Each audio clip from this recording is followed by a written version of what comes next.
సికింద్రాబాద్, రంగారెడ్డి, మెదక్ జిల్లాల్లో ఉన్నటువంటి అనేక పల్లెలు వచ్చి అందులో కలిసి అది మొత్తం జిహెచ్ఎంసీ అయ్యి ఆ జిహెచ్ఎంసీ అనేటటువంటిది తెలంగాణ రాజధాని. ఇప్పుడు మనకేంటి 29 గ్రామాల, కొత్తగా చెప్తున్నటువంటి 7 ప్రాంతాల, 7 గ్రామాల, లేకపోతే ఇతర ప్రాంతాల ఏంటి? ఇది స్పష్టతనివ్వకుండా ఉంటే క్రిందటిసారి అమరావతి టెన్షన్లో ఎట్లాంటి సంక్షోభం వచ్చిందో అట్లాగే వస్తుంది. క్రిందటిసారి అమరావతి సంక్షోభం ఏంటి? ఏం చేస్తున్నారో ఎవరికి తెలియదు, అంతా చేసేస్తున్నామని చెప్పుకొచ్చారు. అది పబ్లిక్ అక్కడ వాళ్ళకి ఏమీ అందలేదని కోపం వచ్చింది, మిగతా వాళ్ళకి అంతా అమరావతికి అందుతుందన్న కోపం వచ్చింది, అందరూ కలిసి వాడుకుంటారు.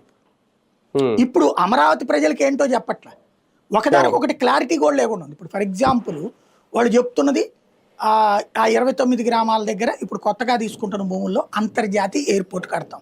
Very good. ఇంటర్నేషనల్ ఎయిర్పోర్ట్ కట్టాలంటే 2 అంతస్తులకు మించి బిల్డింగే ఉండకూడదు కదా. చుట్టూతా ఎంత రేడియస్ ఉండకూడదు? 3 కిలోమీటర్ల, 5 కిలోమీటర్ల. అప్పుడు ఇంకా రాజధాని ప్రాంతంలో నువ్వు పెద్ద బిల్డింగ్లు ఎట్ట కడతావు? బేసిక్గా ఇంటర్నేషనల్ ఎయిర్పోర్ట్కి ఆ విమానం చాలాసేపు తిరగాల్సి వస్తుంది. అందుకేమో కదా ఓన్లీ గ్రీన్ ఫీల్డ్ ఎయిర్పోర్ట్ కి 5,000 ఎకరాలు ఎంత అంటున్నారు. అది గ్రీన్ ఫీల్డ్ ఎయిర్పోర్ట్ కి అయితే 5,000 ఎక్కర్లేదు. అంటే ఇంటర్నేషనల్ ఎయిర్పోర్ట్ గ్రీన్ ఫీల్డ్, అంటే శంషాబాద్ కూడా అంతే కదా. శంషాబాద్ ఎయిర్పోర్ట్ కూడా గ్రీన్ ఫీల్డ్ ఎయిర్పోర్ట్ అంటే ఏం లేదు.